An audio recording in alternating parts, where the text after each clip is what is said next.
Hello guys, আপনারা সব কেমন আছেন? তো আশা করি সবাই ভালো আছেন। তো আজকে সোমবার, তো আমরা শিববাড়ি যাওয়ার পথে রওনা দিলাম। তো আমরা শিববাড়ি চলে এসেছি। তো দেখতেই পাচ্ছেন যে কত লাইন। আমরা তো দেখি আমাদের মাথা ঘুরে গেছে যে এত লোকের মাঝখানে আমরা কেমন করে পুজো দেব। তো ওই যে লাইনে দাঁড়িয়েছিলাম, আর ওই দাদুটা আমাদের সবার মাথায় তিলক দিয়ে দিচ্ছিল। তো এত রোদ্দুর বেরিয়েছিল যে সবাই ছাতি নিয়ে দাঁড়িয়েছিল, ছাতি নিয়ে দাঁড়িয়ে আছে রোদ্দুরের জন্য। আর আমাদের কষ্ট হয়ে গেছিলো, এখানে গিয়ে বসলাম। তো এই যে আমাদের পুজো দেওয়া হয়ে গেছে। এখানে এই যে প্রসাদ দিচ্ছে বলে ঠাকুরমশাইরা আমরা প্রসাদ নিলাম।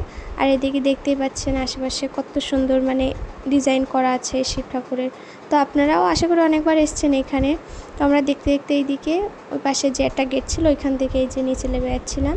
তো এখানে দেখতেই পাচ্ছেন যে কত লোক আছে, কারণ এখানে কিসের জন্য লোক আছে আপনারা কেউ যারা এসছেন তারা বুঝতে পারছেন। কারণ বাবা ভোলানাথের মাথায় যে দুধ ঢেলেছে সেটা নেওয়ার জন্য এখানে সবাই দাঁড়িয়ে আছে। তো আমরাও নিয়েছিলাম পরে। তো আমরা বাইরে বেরিয়ে এসে দেখি এখনও এত লোক আছে পুজো দিতে। তো এটা ভাবছিলাম যে ওরা কখন পুজো দিয়ে বাড়িতে যাবে। তো আমরা এই যে এদেরকে দেখতে দেখতে বাড়ির দিকে যাচ্ছিলাম। দেখতে পাচ্ছেন যে কত লোক এখন এখানে আছে, প্রায় রাত হয়ে যাবে এত লোকের পুজো দিতে গেলে।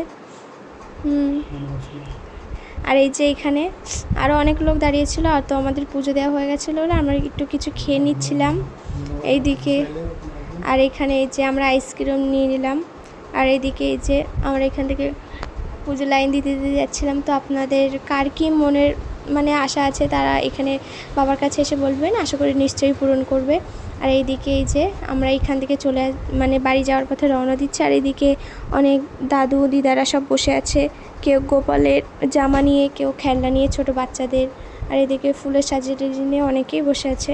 তো আপনাদের কিছু লাগলে এখান থেকে কিনে নিতে পারেন। তো এই যে আমরা অটো উঠে এবারে বাড়ি যাওয়ার পথে হেঁটে বাড়ি এসেছি। ওকে বাই, টাটা, আবার দেখা হচ্ছে পরের ব্লগে।